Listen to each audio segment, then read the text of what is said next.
Yeah, it is my pleasure to explain something that I recall about history of Concreep, our society, which traces back its origin all the way to 1958.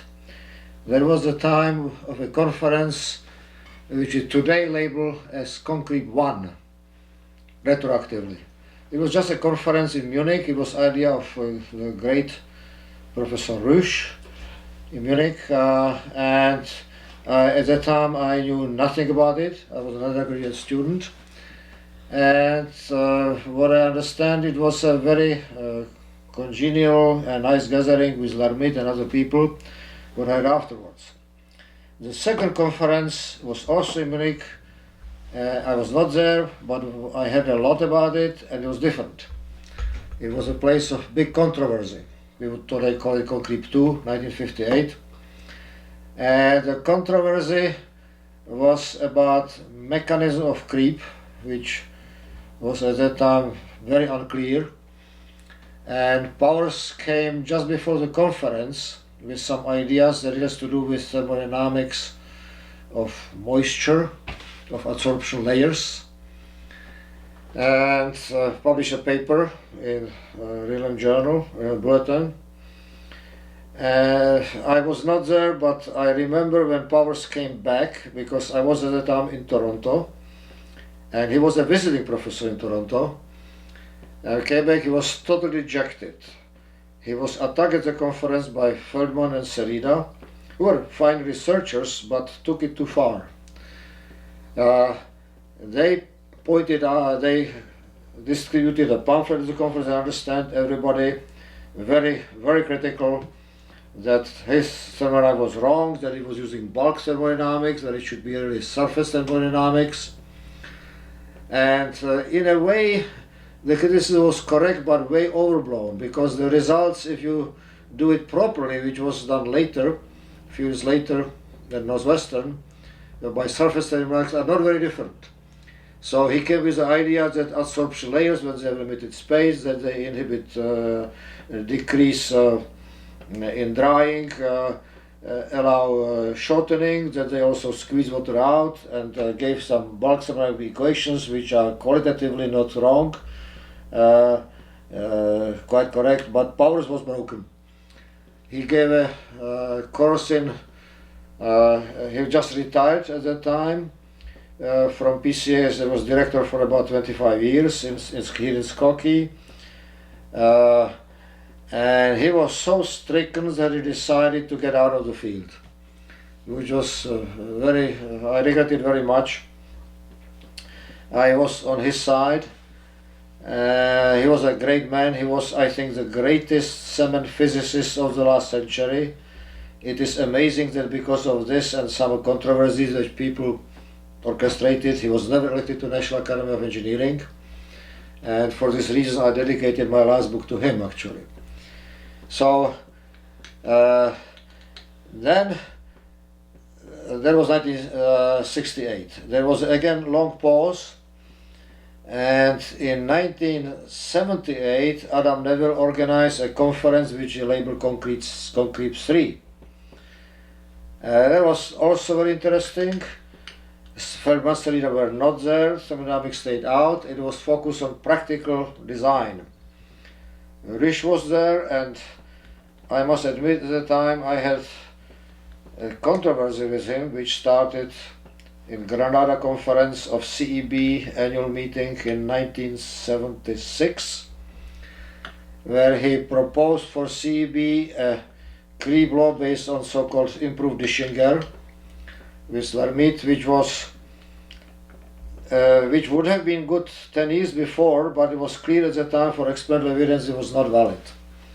But anyway, he bypassed the creep committee of CEB, and with his enormous influence that he had, and of course his influence is based on many things. He did great contributions to the mineralism of concrete and so forth. So he was able to bypass the creep committee, and became the real recommendation. No, sorry, CEB recommendation. So I was critical of that in Leeds, and again it sort of Wittmann sided with me. We came here with a powerful weapon. Lisa Panula at Northwestern compiled the first large database of concrete creep and analyzed it. And we showed clearly that many things differed from improved Ischinger, which did not give any long-term creep and didn't properly affect aging. We presented the data there, and there was lots of discussion. Neville was very wisely neutral, but eventually it ended unresolved. But the notion that analysis of data must involve many data because of variabilities, and that took hold. So that was part of the picture from the time. Of course, another discussion was that already first-time nuclear reactors, which are coming in. These discussions were mainly in SMERT, but it was reflected at that conference too. In overall, I think it was a very useful conference. Then again a longer pause, but in 1980s I decided to organize a conference at Northwestern. I got NSF support for that. That was held in 1986, and that was the first one which we called RELEM Conference on Creep. We called it number 4. Actually, the previous one was not numbered, but it was number 4 in the sequence of the subject. So it was 4th RELEM conference. It had very nice preprints, big volume. I have here a volume which came out later, 2 years later. Everybody polished his presentations. These are actually only the invited presentations. It was actually a state of art of the time. This book was published by Wiley. It was not somewhat discussed why not RELEM, but eventually they accepted that we also published it separately. So that conference, I made it a tribute to Lermite, who was a great early contributor, my mentor in Paris, when I left Czechoslovakia in 1986. And he actually, in my view, had the clearest view of the actual behavior picture. He published and also physical explanation why it happened. So the conference was opened by Boris Bressler, who was another big player. Not so much in publications, but he was a great discusser, great speaker. He opened the conference, a man of great overview of many things from Berkeley. And he also organized at conference a tribute to Douglas McHenry. Douglas, as many, was the first American researcher who was prominent in a mathematical way in creep. He came up actually first with the principle of superposition and with inelastic strain, how they play a role in the structures, formulated theorems which are well known today. So that was another feature of the conference.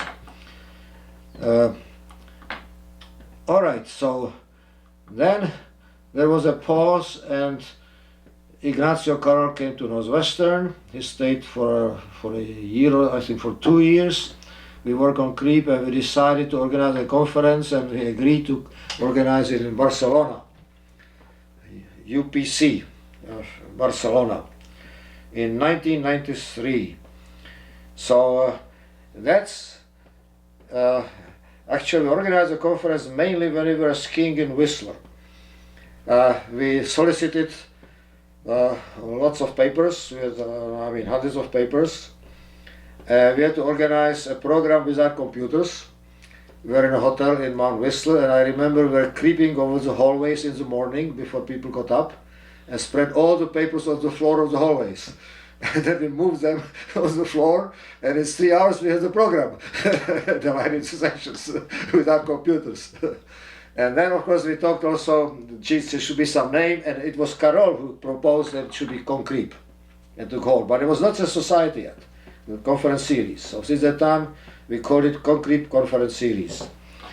That conference was very nice with lavish banquet and the top overlooking Barcelona. It was great. It was also made in honor of Adam Neville, who at that time was the person who organized most facts about concrete in his books.